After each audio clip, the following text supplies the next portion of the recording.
అవును నేను మేస్త్రినే, బీఆర్ఎస్కు గోరీ కట్టే మేస్త్రిని. కేసీఆర్ కాస్కో సీఎం రేవంత్ రెడ్డి సవాల్. ఆయన ఏదో ఒక ఇంటర్వ్యూలో ఎలక్షన్లకి ముందు ముఖ్యమంత్రి పదవి అంటే ఒక గుంపు మేస్త్రి అనేదో అంటే దాన్ని కౌంటర్ చేస్తూ రకరకాల విమర్శలు మీన్స్ ట్రోలింగ్స్. ఎవరు ఈ బీఆర్ఎస్కు సంబంధించిన బ్యాచ్ ఇదంతా ఇది ఆరితేరిపోయింది కదా సోషల్ మీడియాలో. ఇప్పుడు ఆయన దానికి కౌంటర్ ఇస్తున్నారనమాట. అవును నేను మేస్త్రినే కానీ మీ గోరీ కట్టే మేస్త్రిని అని చెప్తున్నాడు.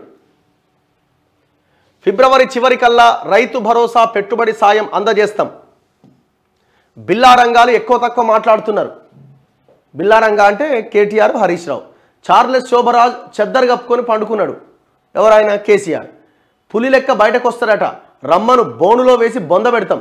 ఇది జస్ట్ ఇంటర్వెల్ మాత్రమే. ఇంద్రవెల్లి నుంచి అసలు ఆట షురు.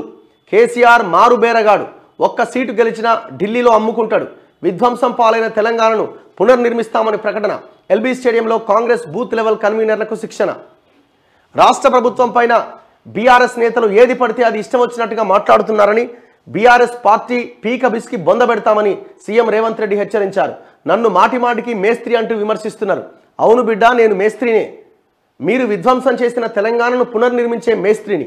మీరు నిరుద్యోగుల జీవితాలతో చెలగాటమాడినరు కదా, అందుకే 30 లక్షల మంది నిరుద్యోగుల భవిష్యత్తును తీర్చిదిద్దే మేస్త్రిని.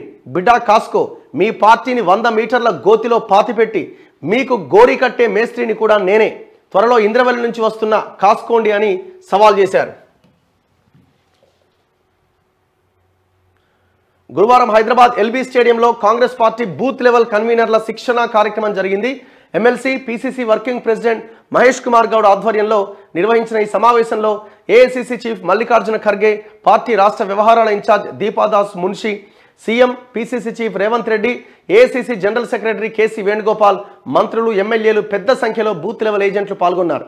ఈ సందర్భంగా రేవంత్ రెడ్డి మాట్లాడుతూ తాము అధికారంలోకి వచ్చి సరిగ్గా 50 రోజులైనా కాలేదని, అప్పుడే బిల్లా రంగాలు తమపైన విమర్శలు చేస్తున్నారని కేటీఆర్, హరీష్ రావుపై మండిపడ్డారు. దేశంలో ప్రధాని మోదీతో యుద్ధం చేస్తుంటే సందట్లో సడేమియాల లెక్క బిల్లా రంగాలు వీధుల్లో తిరుగుతూ ఎక్కువ తక్కువ మాట్లాడుతున్నారు.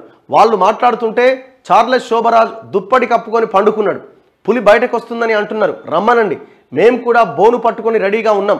పులిని బోనులో వేసి బొంద పెడతాం. బోను సిద్ధం, రమ్మను మీ పులిని ఏడున్నదో అని ఆయన హెచ్చరించారు. అది జస్ట్ ఇంటర్వెల్ మాత్రమే. మొన్నటి అసెంబ్లీ ఎన్నికలు జస్ట్ ఇంటర్వెల్ మాత్రమే అని, అసలైన సినిమా మొదలవుతుందని రేవంత్ రెడ్డి బీఆర్ఎస్ నేతలకు హెచ్చరించారు.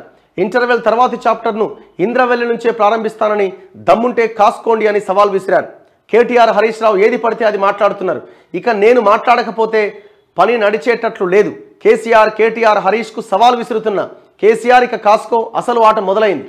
కొన ఊపిరితో ఉన్న నీ పార్టీ పీక పిసికే బాధ్యత, నీ పార్టీని బొందబెట్టే బాధ్యత మా పార్టీ తీసుకుంటున్నది. బీఆర్ఎస్కు ఓటేస్తే మూసీలో వేసినట్టే అన్నారు. లోక్సభ నియోజకవర్గాల్లో పర్యటిస్తానన్నారు రేవంత్ రెడ్డి. ఒకరోజు పాలన చేస్తూ మరో రోజు పీసీసీ చీఫ్గా పార్లమెంట్ స్థానాల్లో తిరిగి పార్టీ నేతలు జనాలతో మమేకం కావాలని ఏఐసీసీ అధ్యక్షుడు మల్లికార్జున ఖర్గే ఆదేశించారు. ఆయన ఆదేశాలు శిరసా వహిస్తా. ఇకపై అన్ని ఎంపీ స్థానాల్లో సభలు పెడతా. వారంలో 3 రోజులు మీ రేవంత్ అన్నగా పార్టీ నేతలకు కేటాయిస్తాను. ఇందిరమ్మ కమిటీలు వేస్తాం. అందులో బూత్ లెవెల్ కమిటీ సభ్యులు ఉంటారు అని రేవంత్ రెడ్డి అన్నారు. కాంగ్రెస్ పార్టీ దయతోనే తాను సీఎం అయ్యానని, ఓ వ్యవసాయ కుటుంబం నుంచి వచ్చి అత్యున్నత పదవిని పొందానని చెప్పారు. ఇట్లా ఆయన స్పీచ్ కొనసాగింది. కేసీఆర్ మారుబేరగాడట. ఏదైనా చేస్తాడు కేసీఆర్. ఆయన తెలంగాణ ఉద్యమంలోనే ఉన్న సీట్లు అమ్ముకున్న బాపత. సో ఇట్లా నిన్న వాళ్ళ కాంగ్రెస్ పార్టీ మీటింగ్ జరిగింది. ఇందులో ప్రధానంగా చెప్పింది ఏంటంటే ఫిబ్రవరి చివరికల్లా రైతు బంద్ వేస్తామని అంటున్నాడు. ఫిబ్రవరి చివరికల్లా రైతు భరోసా పెట్టుబడి సాయం ఇది జనవరా అంటే ఇంకా నెల రోజులు ఆగాల. అంటే ఇంక నెల రోజులు అంటే ఆల్మోస్ట్ ఈ నెలాఖరు వాళ్ళకి 5 ఎకరాల వాళ్ళకి వేస్తాం, మిగతా వాళ్ళకి తర్వాత వేస్తామని అంటున్నారు. అంటే ఎంత క్రైసిస్లో ఉంది అన్నది అర్థమవుతున్నది. ఆయన మాటల్ని బట్టి ఫైనాన్షియల్గా స్టేట్ ఎంత క్రైసిస్లో ఉందన్నది అర్థమవుతున్నది. ఇంకొక మాట ఏం చెప్పారంటే కేసీఆర్ గతంలో ఆయన రైతు బంధు ఇచ్చే క్రమంలో మార్చిలో కూడా ఇచ్చిన సందర్భం ఉన్నది. ఇప్పుడే లొల్లి వేస్తూ ఉన్నారు అన్న ఒక మాట వినబడతా ఉన్నది. సరే ఏది ఏమైనా మీరు ఈ కాంగ్రెస్ మీద విమర్శలు, ఈ రైతు బంధు మీద ఎక్కువ కావడానికి కారణం ఏంటంటే మీరు సరైన సమయంలో ప్రజలకు అడ్రస్ చేయలేకపోయినారు. ఇప్పుడు ఇష్యూ సీరియస్గా ఉన్నది, డబ్బులు లేవు, మీరు ప్రజలకు చెప్పాలి. ఇగో ఈ రోజు కాదు, ఈ రోజు చేస్తామని అవసరమైతే ముఖ్యమంత్రి మీడియా ముందుకు వచ్చి అవసరమైతే ముఖ్యమంత్రి ఆ భరోసాని రాష్ట్ర ప్రజలకి, రాష్ట్ర రైతాంగానికి ఇవ్వాల్సి ఉండే. కానీ మీరు సైలెంట్గా ఉన్నారు. అంతా గవర్నమెంట్ నుంచి అందరూ సైలెంట్గా ఉన్నారు. ఏదో ఒక తుమ్మల నాగేశ్వర ఎక్కడో స్టేట్మెంట్ ఇచ్చినట్టు గుర్తు, కానీ అది కూడా క్లారిటీ లేదు. సో దానివల్లనే మీ మీద ఎక్కువగా విమర్శలు వచ్చినాయి.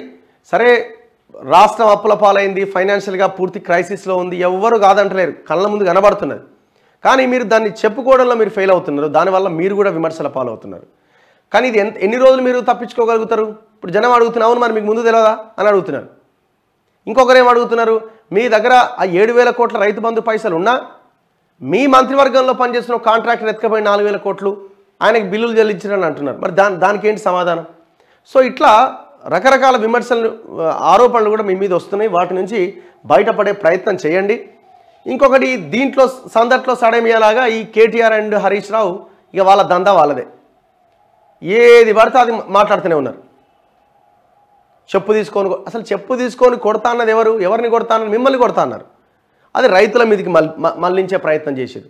దానివల్ల మాకేదో ఎంపీ సీట్లు ఒకటో రెండో వస్తుంది అనుకుంటున్నాం, కానీ 5 వస్తాయేమని వాళ్ళ ఆశలో వాళ్ళు ఉన్నారు. ఈ వ్యవహారం అంతా ఎంపీ ఎలక్షన్ల కోసమే అన్ని పార్టీలు చేసేది కూడా. వచ్చే నెల మొదటి వారంలో మరో 2 స్కీములు అమలు చేస్తారట. ఫిబ్రవరి మొదటి వారంలో ఇంకో 2 పథకాలు ప్రారంభిస్తామని రేవంత్ రెడ్డి ప్రకటించారు. నిరుడు మార్చి 31 వరకు కూడా ఆ సన్నాసులు రైతులకు పెట్టుబడి సాయం వేయలే. ఎప్పుడు? పోయిన సంవత్సరం మార్చి 31 దాకా వేయలేదట. మేము వచ్చి 50 రోజులన్నా కాకముందే ఆ పార్టీ నేతలు ఇష్టం వచ్చినట్టుగా మాట్లాడుతున్నారు. పోయినసారి మార్చి 31 దాకా వేయలేదు కేసీఆర్. ఇచ్చిన మాట ప్రకారం 100 రోజుల్లో అన్ని గ్యారంటీలు అమలు చేస్తాం. ఫిబ్రవరి ఆఖరి వరకు రైతు భరోసా కింద రైతుల ఖాతాల్లో పెట్టుబడి సాయం వేస్తాం. ఇప్పటికే మహాలక్ష్మి గ్యారంటీతో 10.5 కోట్ల జీరో టికెట్లను ఇష్యూ చేశారు. ఆరోగ్యశ్రీ పరిమితిని 10 లక్షలకు పెంచాం. 3,650 రోజులు పాలించిన బీఆర్ఎస్ నేతలు రాష్ట్రాన్ని దివాలా తీయించారు. ఆ దద్దమ్మల మమ్మల్ని ప్రశ్నించేది, ఉద్యోగులకు జీతాలు ఇవ్వలేని పరిస్థితికి రాష్ట్రాన్ని తీసుకొచ్చారు. అయినా సరే మేం స్కీములను ఆపలేదు అని ఆయన అన్నారు.